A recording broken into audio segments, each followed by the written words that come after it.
Explainer Series, AI-driven scenarios phishing attack. Hi, I'm Agostino Puda, also known as Life of a Critical Thinker.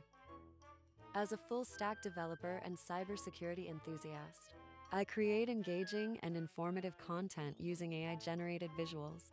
If you're a first-timer, please subscribe to my channel to explore the world of tech and digital security with me. In this episode, we'll dive into the world of phishing attacks, one of the most common and deceptive cybersecurity threats. Please note that this content is for educational purposes only. For those looking for porn on Facebook or clicking on sexy photos you see online, let me explain what phishing can do.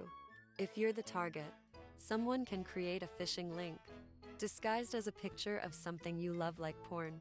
Once you click on it, it will redirect you to a fake Facebook website that asks for your login details.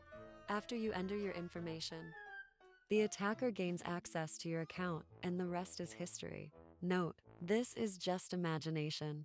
Please subscribe to our channel, and we'll be bringing more on mitigation and prevention in our next video. Thank you.